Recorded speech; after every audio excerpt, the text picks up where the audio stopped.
Señor, te pido que tú ministres en esta mañana, que tú nos enseñes, que tú traigas de tu sabiduría, Señor, de tu palabra conforme a tu verdadero propósito. En el nombre de Jesús. Amén. Amén. Me parecía muy apropiado hablar de este tema antes de un periodo vacacional que tenemos ahora en breve, que aparte de estar muy liado seguramente en comilonas y en invitaciones y en dormilonas y en algunos polvorones y también en muchos regalitos. Y aparte de eso, seguro que tendrás muchos tiempos libres y me gustaría que fuéramos caminando en esto. No hay nada mejor que tener un ejército donde cada uno sabe dónde tiene que estar y cómo debe estar. Y lo vamos a fundamentar en algo muy natural, que es el caso de Nehemías. Es un personaje que nos describe de una forma muy natural. Creo que muchos manuales de liderazgo, de empresa, de trabajo en equipo, de propósito, pues seguramente se han basado en este personaje y en otros aspectos de la Biblia. Y quería tratarlo, así que hoy en la predicación no apelaré tanto quizás pues a tocar temas o algo sobrenaturales, sino es algo como muy natural, porque Dios es sobrenatural y es natural. Y a veces decimos, ¿y cómo puedo ayudar yo a mi hermano? Y a veces que Dios me haga un llamado. A veces es simplemente ayudarle en una mudanza o llamarle por teléfono, y son cosas muy naturales. Pero Dios se mueve ahí. Se mueve tanto resucitando a Lázaro como comiendo simplemente en casa de Zaqueo. Y en ese sentido es como una predicación muy natural, pero que creo que puede tener impacto sobrenatural, y impacto en nuestra vida e impacto en la vida eterna. Hay personajes en la historia que han vivido con propósito, y personajes laicos, personajes no cristianos necesariamente. Por ejemplo, el otro día escuchaba de la historia de Walt Disney. Walt Disney es un hombre que falleció hace pocos años. Muchos de nosotros hemos nacido ya viviendo o disfrutando el éxito de las películas en color, dibujos animados, Dumbo, Pinocho, o Rey León, tantos otros. Y la verdad es que cuando escuchas su historia no fue nada fácil. Él era un hombre visionario porque nació en una época que prácticamente no había cine. Cuando comenzó el cine, mudo, luego de blanco y negro a color, del mudo al sonoro. Resulta que en esa época, cuando él había visualizado algo, pues todas las películas eran parecidas, salían personas actuando. Y él decía que quería hacer un largometraje de dibujos animados. Evidentemente fue una persona rechazada, fracasada. El director, por ejemplo, de un periódico le llegó a decir directamente, de forma personal, mirándole a los ojos: está despedido, carece usted de imaginación y de buenas ideas. Bueno, este hombre jovencito pues salió y decía: pero es que tengo el sueño de hacer feliz a la gente a través de los dibujos animados, y visualizo un largometraje con ellos. Entonces fue expulsado, rechazado por muchos empresarios a los cuales pidió sustento, fue rechazado y expulsado de algunas marcas de cinematografía, de dirección de películas, y no encontraba el soporte. Hasta que, al final, por su carisma, un tipo simpático y gracioso que todos cuentan que hacía feliz a la gente, pues resulta que, como buen comercial, tomó algunos ingresos y por fin pudo producir uno de los mayores éxitos del cine, llamado Blancanieves. Es un hombre que tuvo un propósito, que se enfocó y llevó a cabo esto. Y tenemos tantos otros ejemplos. Thomas Alva Edison, se habla de más de 6.000 prototipos para al final conseguir la bombilla de tungsteno, la que tenemos hoy en día. Él y su equipo trabajando para conseguir más de 6.000 prototipos y al final conseguir aquella lámpara que duraría 1.500 horas sin fundirse. Realmente personas que han estado enfocadas. ¿Pero qué sucede con las personas que no están enfocadas? Bueno, realmente una vida sin propósito, fíjate que es una vida sin valor, no llega a ninguna parte. Una vida sin propósito puede ser y traer, sin duda, frustración. Una vida sin propósito viene a ser como ese autobús que no pone cuál es su destino. ¿Quién se sube a un autobús que no pone cuál es su destino? Ni siquiera a cocheras. ¿No te fijas? Igual te subes y está totalmente parado y se queda allí como va en dirección contraria. Dios no es así. Y tú fíjate que ninguna persona de la historia que ha conseguido algo relevante ha sido de forma casual. Solo quizá Gran Hermano, pero no es relevante. ¿Cómo hacemos esto? ¿Por qué ellos han conseguido? ¿Por qué? ¿Y acaso Dios nos llama a esto? Sí, Dios nos llama porque Dios tiene un carácter que marca un propósito claro. Fíjate, Él tuvo el propósito y el deseo de crear nuevas criaturas para un día ofrecerles la salvación como nosotros y pasar de ser criaturas a hijos suyos. Y planificó, hizo un universo, hizo una tierra con unas condiciones climatológicas necesarias para poder vivir. Dios vio cómo el ser humano se apartaba de Él y planificó el plan más maravilloso de todos, el plan por excelencia, el plan de salvación. ¿Qué puente podría enlazar y conectar el pecado aborrecible de negarle y de no seguirle con su santidad? Solo pudo ser un puente llamado Jesús. Y Jesús trae vida eterna y salvación. Y si tú en esta mañana no tienes esa conexión con Dios, eres una persona que crees que eres salvo porque estás en la iglesia hace muchos años, porque tu familia es cristiana, porque has servido mucho en la iglesia, porque lees la Biblia y oras cada día, quizás todo eso no es suficiente. El plan de salvación trasciende mucho más allá. Es un arrepentimiento real delante de su cruz y es una renovación pasando a vida. Y es por el fruto que ves que hay una salvación real. Y así Dios hizo el mundo en 7 días, Dios envió a Jesús, Dios lanzó la iglesia en Pentecostés y aquí estamos tú y yo. Pero mira, te voy a decir algo. Hay un hombre ateo que también falleció hace pocos años, Bertrand Russell. Él, un buen filósofo reconocido, terminantemente ateo y declarado de forma muy intencional, llegó a decir: a menos que se dé por hecho la existencia de Dios, la búsqueda del propósito de vivir no tiene sentido. A menos que se dé por hecho la existencia de Dios, la búsqueda del propósito de vivir no tiene sentido. Es decir, si no crees en Dios, esto no tiene sentido. No puedes tener una vida con propósito, porque la vida carece de sentido. Lo dice una persona atea. Tú y yo que conocemos de Dios, qué bueno es buscar ese propósito de Dios para nuestras vidas. Dios no es un Dios nini, que no trabaja ni estudia, sino que conoce todo y que trabaja continuamente. Jesús llegó a decir: yo trabajo porque hasta donde mi Padre trabaja. Y le vamos a dar la vuelta. Mi Padre ahora trabaja, así que tú y yo debemos trabajar. Trabajar para Él, en Él. Y hay un ejemplo, el que quería tomar es el caso de Nehemías. El caso de Nehemías nos habla de una historia, un pueblo de Israel totalmente rebelde, teniendo pues en esta zona, aquí tendríamos Israel, pues viviendo en Jerusalén algunos, o en los territorios circundantes de Judá, y fue, como estaba, digamos, contrario a las cosas de Dios y con tanta idolatría, pues fue destruida por el imperio babilónico y fueron deportados a lo que ahora sería Irak. Es decir, pasan a Babilonia exiliados en el año 586 a.C. A partir de ahí hay una esclavitud forzosa de alguna manera y Dios sí que a través del profeta Jeremías dijo que volverían después de 70 años. Así se fueron abriendo puertas de tal manera que el primero, Zorobabel, 537 a.C., pues con 52.000 personas van a Jerusalén y sus alrededores.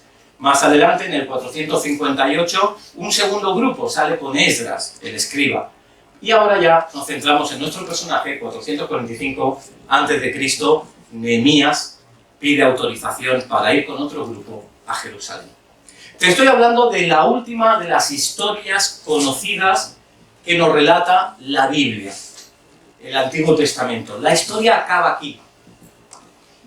Luego va a haber un silencio de parte de Dios entre esta historia y la llegada de Juan el Bautista y de Jesús. Él se encuentra con una ciudad sin murallas. ¿Qué es esto? Esto va a ser algo horrible. Él va a recibir una información y te voy a invitar a acompañarme en una escalera. En una escalera que es como levantar también un muro. Igual que Nehemías tenía el objetivo de levantar un muro, te invito a que pienses en esta escalera como levantando un muro, como una obra por hacer. Del cual pues hay diferentes escalones y vamos a cotejar cómo se iba desarrollando Nehemías según la palabra nos va indicando. Normalmente para dirigirnos a un lugar, a un país extranjero, saber dónde estamos y ubicarnos, buscamos un mapa. Pues yo te voy a invitar a seguir un mapa. ¿Vale? Primero, M, mira. El primer punto, mira, observa qué sucede a tu alrededor. ¿Qué está pasando? Y no quiero una palabra teórica, porque las palabras teóricas solo aumentan nuestro cerebro y acortan nuestras piernas.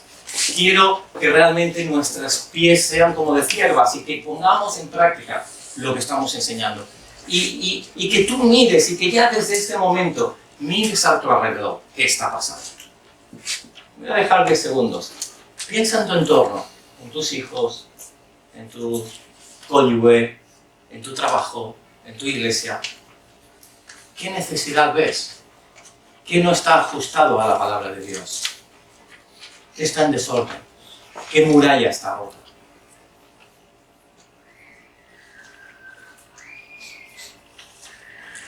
Nehemías recibe información.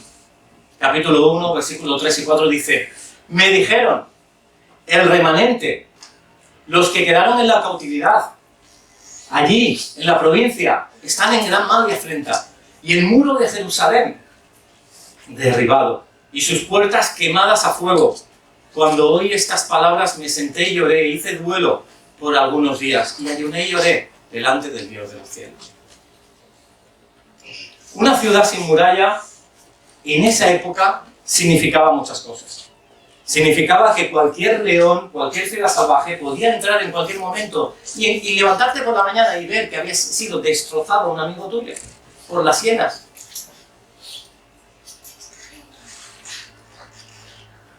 Que en la casa del vecino habían entrado unos ladrones que habían matado a sus hijos.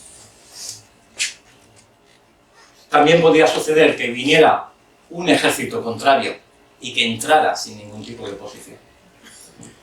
Y más o menos imagina una ciudad bien amurallada. Normalmente podía retener al enemigo luchando por lo menos 6 meses.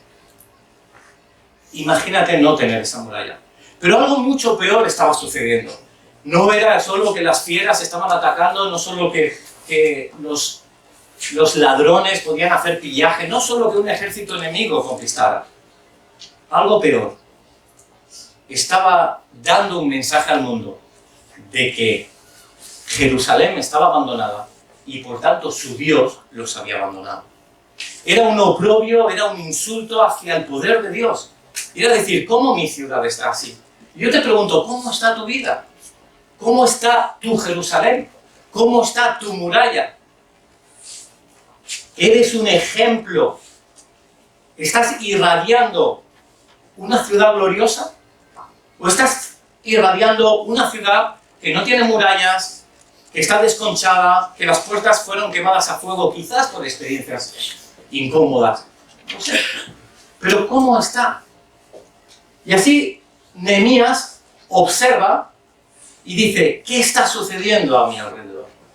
Yo te invito en esta mañana sobre todo a que acabes inspirado. Mi objetivo es que acabes inspirado para poner en orden estos 4 elementos para ser intencional y que tu vida no sea un sinsentido.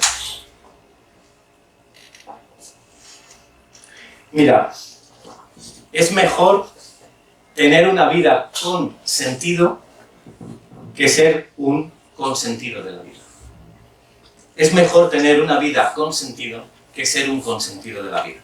A veces tenemos la vida como es mi juguete con el que puedo jugar, pero no es así.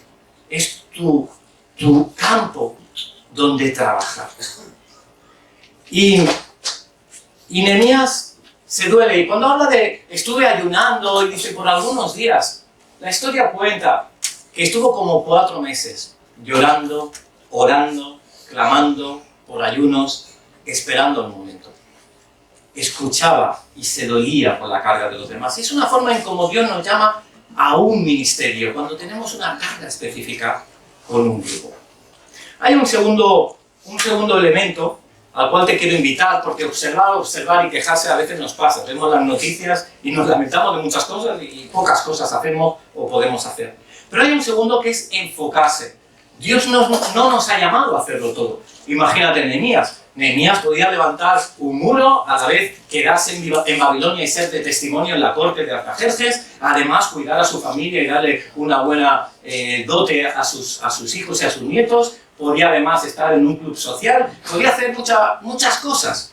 Pero Nehemías, de todas ellas eligió una, porque no podemos hacer enfocados más de una cosa. Y yo bueno, recibí en un grupo de WhatsApp un vídeo que os pasaré ahora, el grupo de WhatsApp de broma de mis compañeros de trabajo en el colegio, y creo que ilustra muy bien cuando uno se enfoca en algo. Cuando uno está enfocado en algo, pone todos sus sentidos para poder adquirirlo. ¿Podemos pasar este vídeo? Y apagamos quizás... ¿Vale?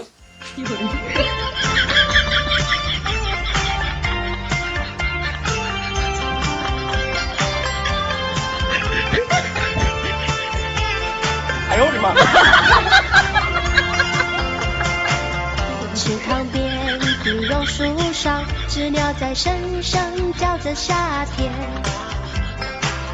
操场边的秋千上，只有那蝴蝶停在上面。黑板上老师的粉笔还在拼命叽叽喳喳写个不停，等待着下课，等待着放学，等待可惜的童年。福利社里面什么都有，就是口袋里没有半毛钱。诸葛四郎和魔鬼党，到底谁抢到哪支宝剑？隔壁班的那个男孩，怎么还没经过我的窗前？嘴里的零食，手里的漫画，心里初恋的童年。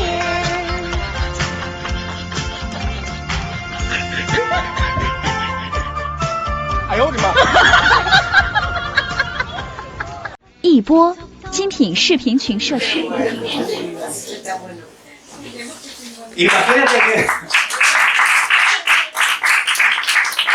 Imagínate que uno de estos niños, además de tener que quebrar una aguja, tiene que jugar con un cochecito y tiene que estar por su hermanito mayor y tantas cosas. Es imposible. No, así haciendo de cualquier manera no se quebra una aguja. Aunque así es complicado. Enfocarse. Si no nos enfocamos en cuál es el llamado de Dios, qué podemos hacer, si no eliminamos otras cosas, no alcanzamos nada. Y así encontramos en ese enfoque cómo Nehemías tenía claro que solo a partir de ahora va a venir una idea en su corazón. Levantar una muralla a Jerusalén. Capítulo 1, versículo 11, Nehemías dice, te ruego, Señor, esté ahora atento tu oído a la oración de tu siervo. Y a la oración de tus siervos, quienes desean reverenciar tu nombre, conceda ahora buen éxito a tu siervo y dale gracia delante de aquel varón, porque yo servía de copero al rey. Así, él tiene esa idea en mente. Cuando se pone delante del rey, ya sabéis que era otra época y podía sucumbir su vida poniéndose delante de un rey al que le está diciendo que se tiene que ir. Cuando el rey le responde, ¿qué cosa pides? Dice, entonces oré al Dios de los cielos, capítulo 2, versículo 4, y dije al rey, si le place al rey y tu siervo ha hallado gracia delante de ti, envíame a Judá, a la ciudad de los sepulcros de mis padres, y la reedificaré. Enfocarse para conseguir cómo extender ese reino, cómo llegar a objetivos, mirar la vida y mirar un momento hacia atrás y decir, lo conseguí. ¿Sabes? Hay muchas obras preciosas en la historia y en la humanidad. La construcción de la Sagrada Familia, la bombilla, como decíamos, la energía nuclear a través de Einstein, tantas buenas cosas. Pero, ¿sabes? Hay cosas que trascienden esta vida y otras son para esta vida y para la siguiente. Fíjate, Pablo cuando dice, está bien que cuidéis de vuestro cuerpo, pero es para bendición para esta tierra. Y dice, pero si os ocupáis de la piedad, del amor a los demás, dice, será para esta vida y la venidera. Es decir, podemos hacer murallas que no solo quedan aquí instaladas, sino también en el cielo. Se dice que solo hay un monumento que se ve desde el cielo cuando mira la superficie terrestre. Dice, la muralla de China. Qué bueno es que Jesús, desde el cielo, vea tu muralla. Qué bueno. Y qué bueno que de alguna manera, cuando vayas al cielo, veas un trocito de muralla ahí arriba, porque también has podido construir algo. Veas personas que han conocido a Jesús a través tuyo, que han sido edificados a través tuyo. Hay un pastor, el cual lo he comentado alguna vez, Rick Warren, y toca mucho este tema en diferentes libros, Iglesia con propósito, Liderazgo con propósito, Vida con propósito. Y leí un fragmento que habla del propósito de la vida y dice, la tarea de traer personas a Cristo, incorporarlos para que sean miembros de su familia, transformarlos en discípulos maduros, equiparlos para el ministerio personal y enviarlos para que cumplan la misión de sus vidas, es el propósito más grande en la tierra. Es el propósito más grande en la tierra. Podemos pensar en muchas cosas y todas son loables o agradables, muchas de ellas. Y damos gracias por esto. Pero traer personas a Cristo, incorporarlos para ser miembros en su iglesia, transformarlos en discípulos maduros, equiparlos para el ministerio personal y enviarlos para que cumplan la misión de sus vidas, es el propósito más grande. Y continúa diciendo, no tengo dudas, él siendo un pastor de una iglesia en Estados Unidos, dice, no tengo dudas de que vale la pena vivir y morir por él. Y así, fíjate, Nehemías podía haber tenido otros propósitos, pero no, quizá no hubiera salido en la Biblia. El mirar por sus hermanos y el levantar una muralla. Mira a Dios, mira a Jesús lo que hizo. Miró por sus hijos, los que un día le conocerían. 3. Está muy bien observar, mirar, está muy bien enfocarse, saber que tienes un plan, tienes un sueño en tu cabeza, Dios ha implementado algo en tu corazón, pero hay que planificar. Dice un dicho, está muy bien, un dicho alemán, un proverbio, dice, está muy bien que mires las estrellas, pero no te olvides de encender la chimenea. Está muy bien que nosotros soñemos, que tengamos nuestra mirada en las nubes, pero no dejemos de tener los pies en la tierra. No seamos simples soñadores. ¿Qué diferencia entre un soñador y una persona exitosa que ha conseguido su propósito?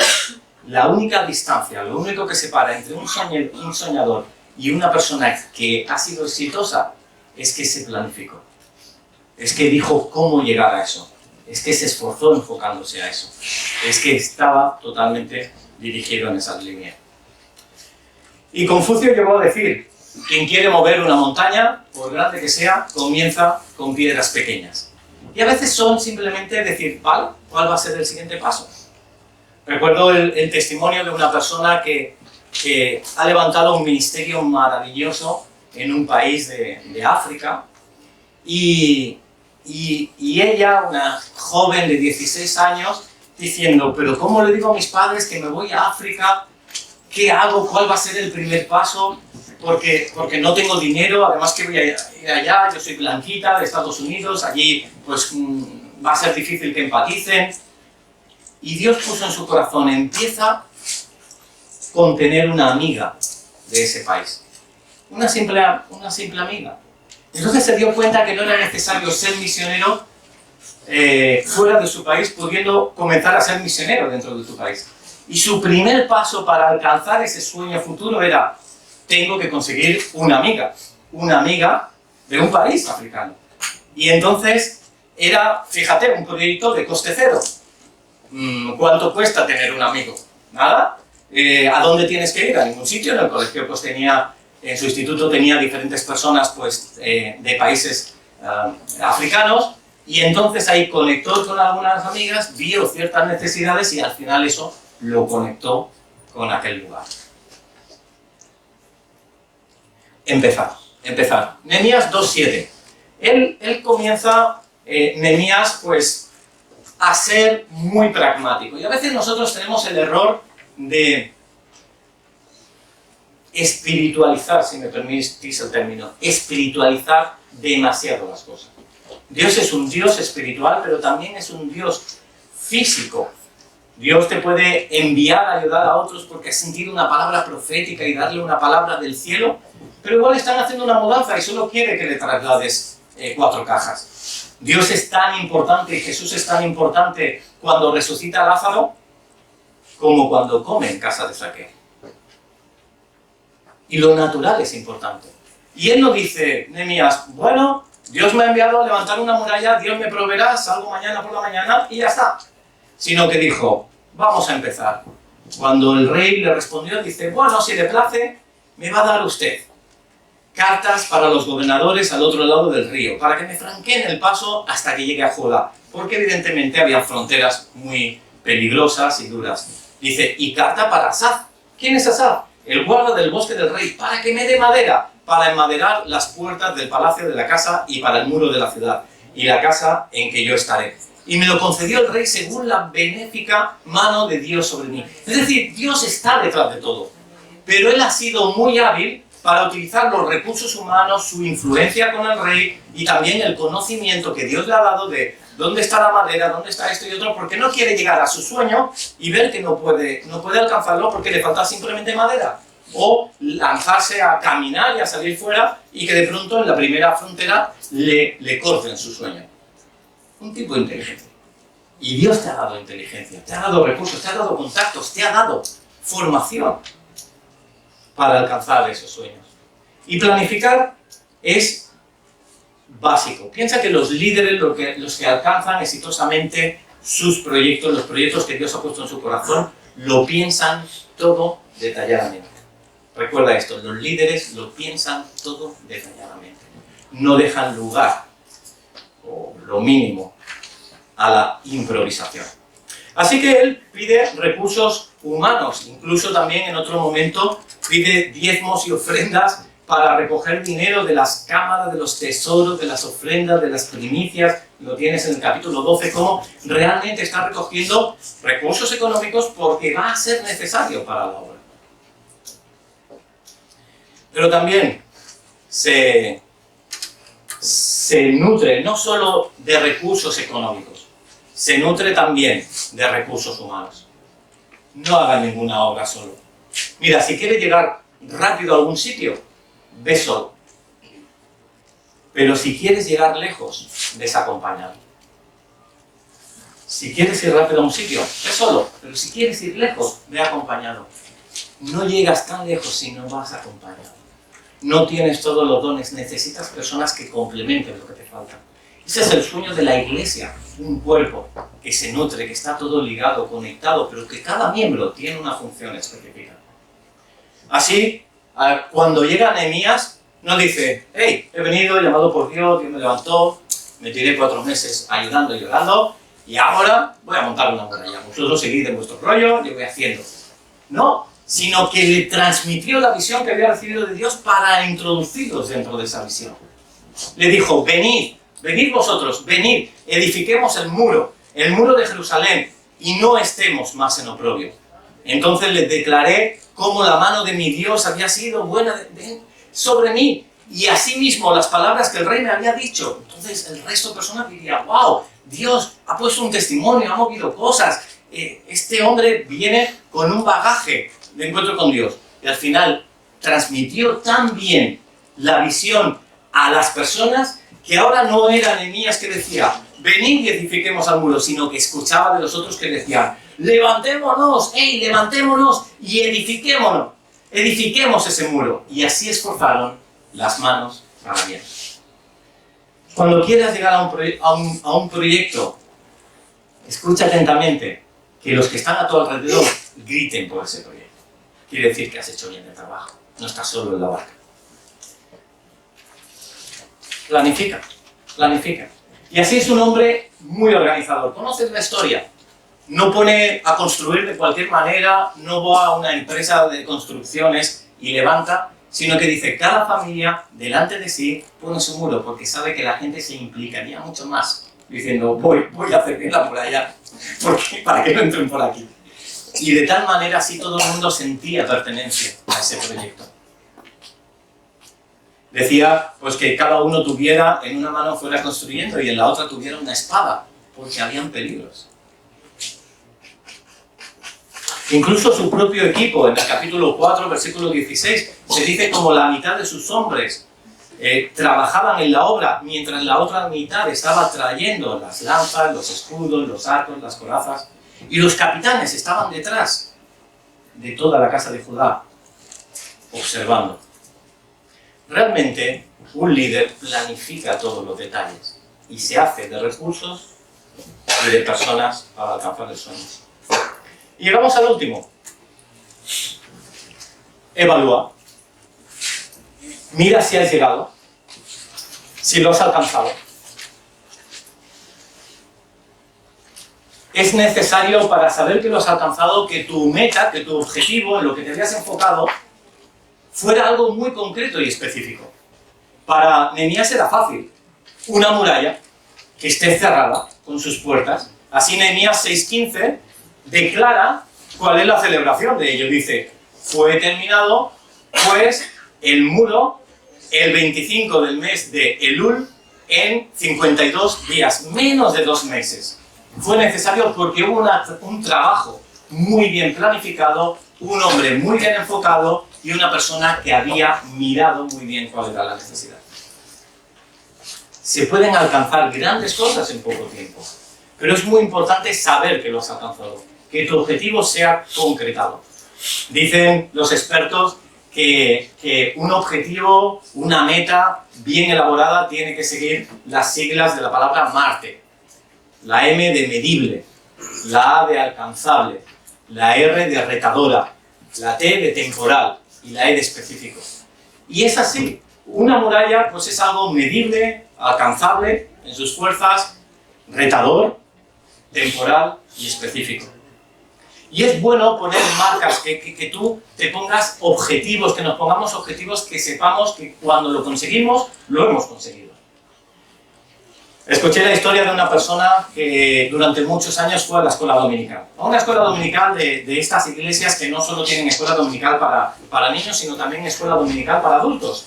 Las escuelas dominicales para adultos se hacen en otra franja horaria, quizás pues muy temprano en la mañana o por la tarde, y es un estudio bíblico.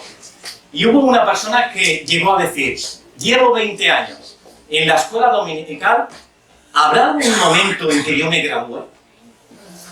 Porque llevo tantos años, ¿cuándo sabré que me he graduado? Y por eso es muy bueno poner metas concretas. Ahora, por ejemplo, estamos los lunes pues, haciendo un programa Eclesia. Sabemos que dura un año y cuando sea el año, pues será el diploma, se felicita, hemos hecho esta nueva asignatura. Ya está cerrado. Y es muy bueno marcar metas evaluables.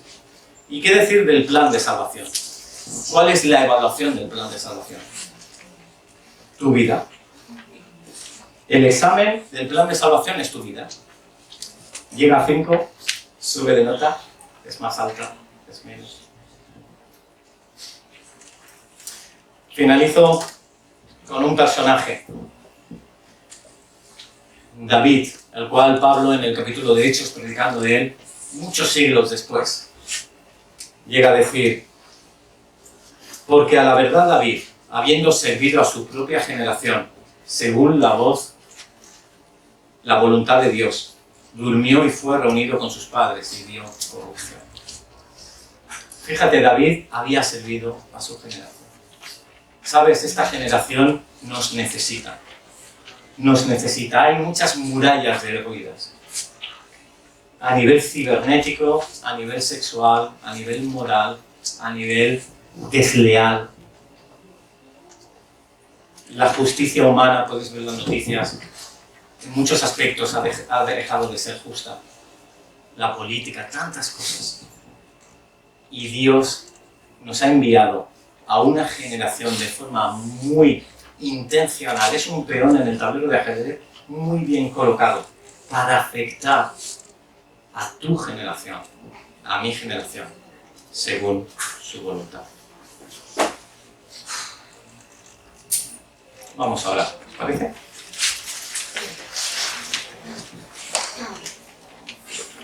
Señor, te pido ahora, Señor, darte unos minutos en silencio delante de ti.